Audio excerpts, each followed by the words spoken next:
Okay, hi students. So this is video 9. So today we will see with motor path.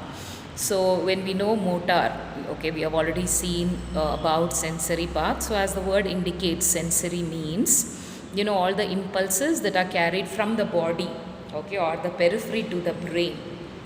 And motor, we see that the stimuli that is, passed on from the brain to the periphery, that is to the body. So in detail, we saw yesterday how it happens, right? So whenever there is a deep or superficial sensation, okay, automatically it is reached to the spinal cord, and from the spinal cord to the brain. We have seen the various parts that is involved. Today we will see in detail about the motor path. Okay, so when we talk about motor path, the motor path for voluntary movements consists of two neurons. So here we get to see two neurons. So neuron is the functioning unit of central nervous system. Okay, so neuron separately they have not given in your syllabus, but I will be taking structure of neuron. Okay, so it is important. Anyways, you can study, if at all, if it is asked, you will be able to write. Okay, so there are two types of neurons, that is the upper motor neuron and the lower motor neuron. Upper motor neuron and the lower motor neuron. Okay, we will see what is upper motor neuron and lower motor neuron in detail. So when we talk about upper motor neuron, it extends from the pyramidal cells of motor cortex of brain to the anterior horn cells of spinal cord. The path is as follows. So what is happening? It is actually this neuron, okay, it extends, okay, the structure extends from pyramidal cells. So what are these pyramidal cells? These are cells, okay, which are found, or we also call that to be pyramidal neurons, which are found in the brain, okay, that is in the cerebral cortex. You can see this. Okay, so of motor cortex of brain to the anterior, to extends from the pyramidal cells to the anterior horn cells, okay, of spinal cord. The path is as follows. So what is the path? How does it happen? So there you have 4 points. So impulses commence from the pyramidal cells of motor cortex situated in front of central sulcus. So now I hope you remember the diagram of central sulcus. Okay, anterior horn, posterior horn. Okay, so this impulses, the stimuli or the signal, okay, it is commenced, it is actually coming from the brain, okay, from the pyramidal cells of motor cortex or cerebral cortex. It is responsible for motor functioning. Okay, so from motor cortex the signal is coming. Okay, so where is this motor cortex? It is actually situated in front of central sulcus. Secondly, we see that the fibers pass through internal capsule and pons and reach the medulla oblongata. So these fibers that are carrying the signal, it is actually passing on to internal capsule and pons. Okay, so it comes to pons and it reaches the medulla oblongata. So it comes to internal capsule, pons and medulla oblongata. So it is starting from the cerebral cortex, okay, or the motor cortex, from the pyramidal cells. Okay, the signal is coming to the motor cells. So that is actually in front of central sulcus, and this pass through internal capsule and pons and it reaches the medulla oblongata. From there we will see what happens. Third point, okay, these fibers cross each other in the medulla oblongata. Same, while going how it crosses, from here again all the fibers that are carrying the signal will cross from the medulla oblongata. Fourthly, then they travel through the lateral column of spinal cord and terminate in the anterior horn cell.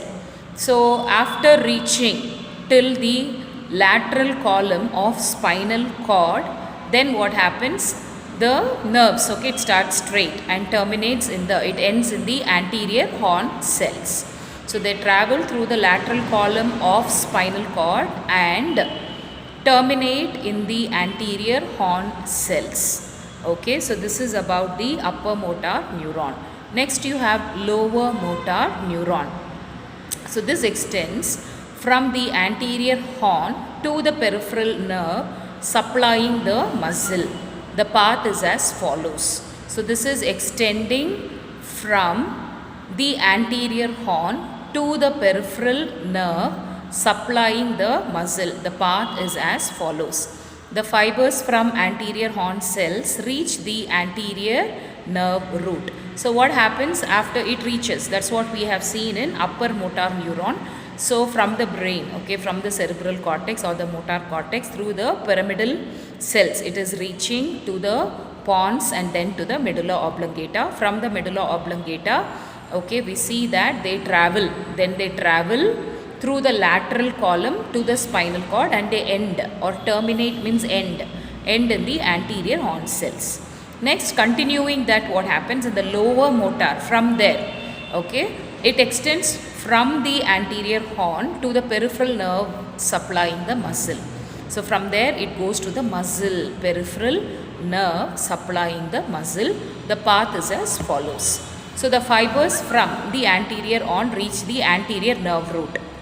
So in the sensory path we saw how it reaches the posterior nerve root and then it goes to posterior horn. So from here it is just the opposite. From the anterior horn it is coming to the anterior nerve root. Next, the fibers of anterior nerve root unite with the incoming fibers of posterior nerve root and form the spinal nerves. Okay, so all these nerves which are coming, they unite with the posterior nerve root and together they form spinal nerve. Next, the motor nerves emerging from the spinal nerve supply the muscle. So all these are actually emerging, forming to, form the spinal nerves which supplies the muscle. So when the signal is given, so automatically through these structures it will reach to the muscle. Okay, so this is about motor path, upper motor neuron and lower motor neuron. So how it comes from the brain to the lower motor neuron. So far we have dealt so much. Okay, next we will see another topic, reflex action. What is this reflex action? It occurs independent of will. Okay, there is no control. Okay, it is independent of the will. No, it is not dependent on the will. Or if you want to pass urine, you cannot pass everywhere, right? So you voluntarily will control, right? If you are traveling, if there is no loo facilities or if there is no washroom facilities. So when the environment is soothing, when the environment is ready, a adult can pass urine. So that is a voluntary control that you do. Okay.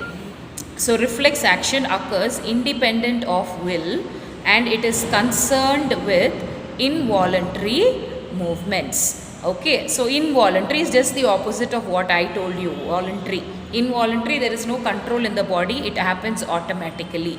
It occurs independently of will and it is concerned with involuntary movements. It is a defense mechanism manifesting as a quick and automatic motor response to a sensory stimulus.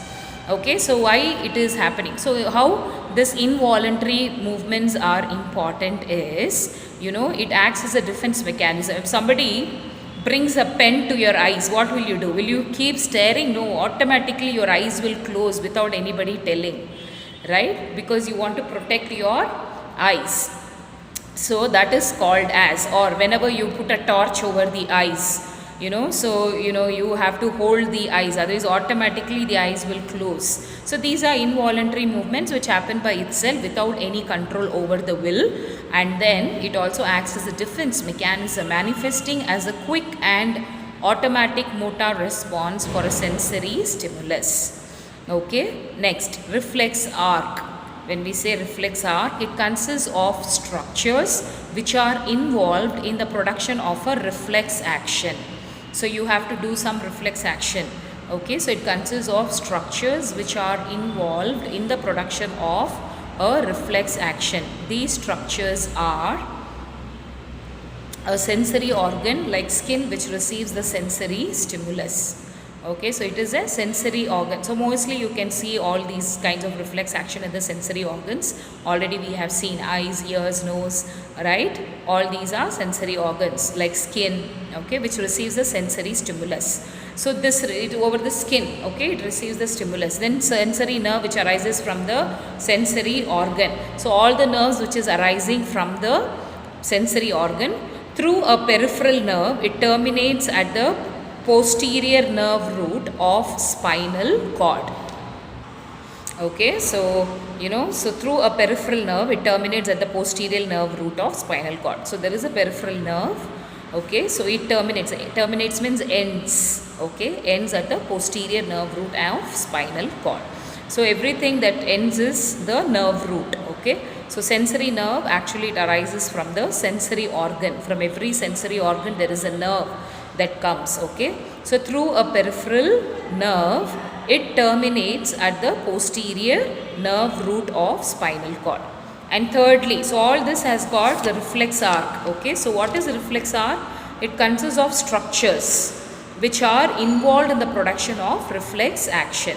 So these structures are sensory organ like skin, then sensory nerve which comes from the sensory organs, and then third one is the spinal cord. Okay, there is a diagram of of a reflex arc. Okay, so you also have spinal cord which also has a reflex action. And fourth example that given here is a motor nerve which commences from the anterior horn cell of the spinal cord.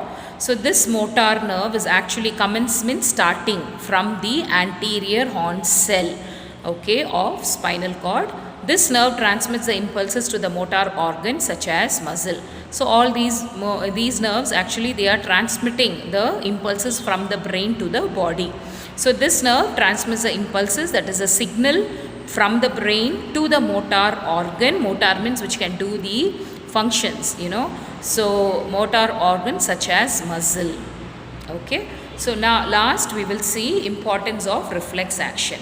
So the impulses of reflex action are carried only to the spinal cord and not to the motor cortex of brain.